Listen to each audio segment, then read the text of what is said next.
નમસ્કાર, મારું નામ હરેશ કુમાર જયંતિલાલ પટેલ, રાંચડા પગાર કેન્દ્ર શાળા તાલુકો કલોલ જિલ્લો ગાંધીનગરમાં મુખ્ય શિક્ષક તરીકે ફરજ બજાવું છું. મારો વિષય છે વાલીઓની શાળામાં સહભાગીદારિતા.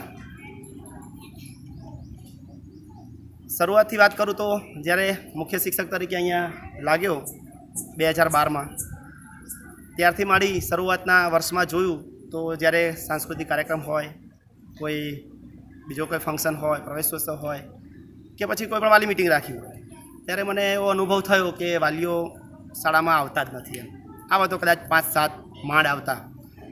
મને થયું કે શાળાનો વિકાસ કરવો હોય, શાળાને પ્રગતિ કરવી હોય તો વાલીઓની સહભાગીદારી ખૂબ જરૂરી છે.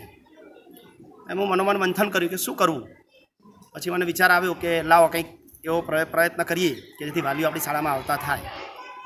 મેં શાળાના તમામ શિક્ષકોને સ્ટાફ મિટિંગ ભરી અને એમને કહ્યું કે આપણી શાળામાં વાલીઓ આવતા થાય એના માટે આપણે સૌ સાથે મળી કંઈક કરીએ. અને અમે એની શરૂઆત ગામમાં વાલી સંપર્કથી કરી.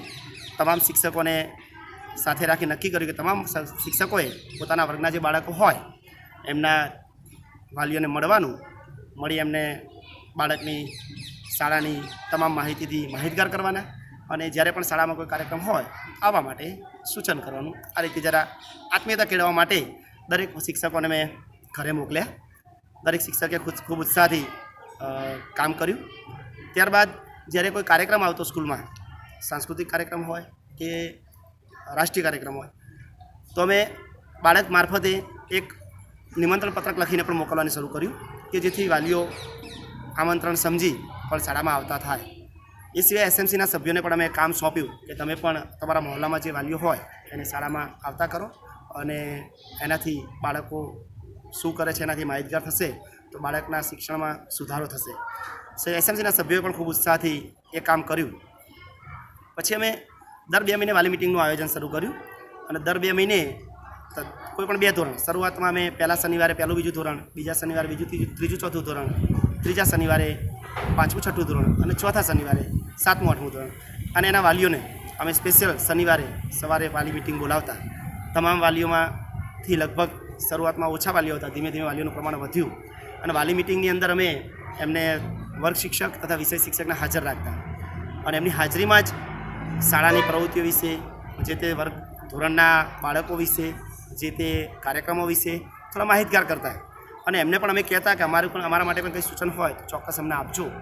અને એ પણ અમને જરૂરિયાત મુજબ સૂચન પણ ધીમે ધીમે કરતા થયા. આ વાલી મિટિંગ પતે પછી વાલીઓને ડાયરેક્ટ ઘરે ન મોકલતા, વર્ગમાં મોકલતા અને વર્ગમાં વ્યક્તિગત પોતાના બાળક માટે વર્ગ શિક્ષક સાથે કે વિષય શિક્ષક સાથે ચર્ચા કરી અને બાળક કેવું શિક્ષણ મેળવે છે, કેવું ભણે છે, નિયમિત છે કે નહીં, અનિયમિતતા છે કે નહીં, જે હોય એ બધી ચર્ચા કરતા અને એનું મૂલ્યાંકન, જે દાખલા તરીકે સત્રાંત પરીક્ષા પતી છે તો એના પેપરો પણ એને ત્યાં આગળ રિઝલ્ટ ત્યાં એ વખતે જ આપતા. કોઈ બાળકને કદાચ પેપર જોવું હોય તો પેપર પણ અમે બતાવતા. અને આ રીતે બાળકો માટે શિક્ષકોમાં એક વાલીઓમાં શિક્ષણની એક મહત્ત્વ સમજ્યા અને વાલીઓ ધીમે ધીમે શાળામાં આવતા થયા. પોતાના બાળક માટે પણ એ ચિંતા કરતા થયા કે ના, આપણે બાળકને ભણાવવું જોઈએ.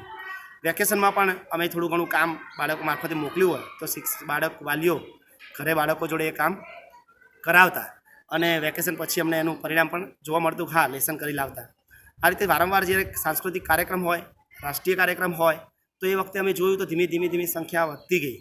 ખરેખર ગૌરવ સાથે કહેવાનું મન થાય કે આજની તારીખમાં અમે કોઈ પણ સાંસ્કૃતિક કાર્યક્રમ કરીએ, પ્રવેશોત્સવ કરીએ કે રાષ્ટ્રીય કાર્યક્રમ હોય 15મી ઓગસ્ટ કે 26 જાન્યુઆરી, તો કમસે કમ 150 થી 200 વાલીઓ અમારી શાળામાં હાજર હોય છે. અને હાજર તો હોય છે, સાથે સાથે બાળકોને પ્રોત્સાહિત પણ કરે છે, બાળકોને ઇનામો પણ આપે છે અને શાળાના આર્થિક સહયોગ પણ આપતા થયા છે અને શિક્ષણનું મહત્ત્વ સમજ્યા છે. શાળાના બાળકોના રિઝલ્ટમાં પણ અમને એમાંથી ખૂબ સારું પરિણામ મળ્યું છે. એટલે ખરેખર અમે જે આ સરસ અભિયાન ઉપાડ્યું હતું એમાં અમને ખરેખર પૂરી સફળતા મળી છે. ખરેખર હું શાળાના તમામ મારા શિક્ષકોનો અને એસએમસીના સભ્યોનો સર્વેનો હૃદયપૂર્વક આભાર માનું છું કે એમણે મને આ કાર્યક્રમ અને આ જે મેં એક પ્રોજેક્ટ ઉપાડ્યો હતો એમાં મને પૂરતો સહયોગ આપ્યો છે અને એમાં મને સફળ બનાવ્યો છે. આભાર.